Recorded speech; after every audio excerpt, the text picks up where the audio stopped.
आज आपण घेवड्याची भाजी बनवणार आहोत। त्यासाठी मी घेवड्याच्या शेंगा निवडून घेतल्यात आणि स्वच्छ अशा धुवून आपण एका चाळणीत पाणी निथळायला ठेवून देऊ। शेंगा धुवून झाल्या। आता गॅसवर कढई ठेवून 2 पळ्या तेल घ्यायचं आहे। तेल चांगलं कडकडीत झाल्यावर घेवड्याच्या शेंगा टाकून 2-3 मिनिटं परतून घ्यायचे। त्यानंतर थोडं मीठ घालून हलवून घ्यायचं आहे आणि झाकण ठेवून थोडा वेळ शेंगा वाफवून घ्यायच्यात।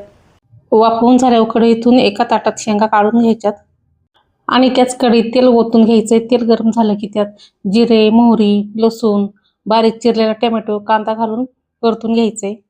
परतून झाल्यावर त्यात 1 चमचा लाल मिरची पावडर, 1 चमचा गरम मसाला, अर्धा चमचा हळद, चवीनुसार मीठ घालून छान असं हलवून घ्यायचे।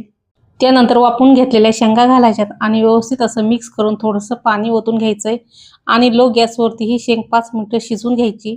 त्यानंतर जाडसर केलेला शेंगदाण्याचा कूट घालायचा आहे आणि बारीक चिरलेली कोथिंबीर घालून हलवून घ्यायचे। पुन्हा एकदा 2 ते 3 मिनिटं शेंगा चांगल्या शिजू द्यायच्यात आणि तयार आहे मस्त अशी आपली घेवड्याची भाजी।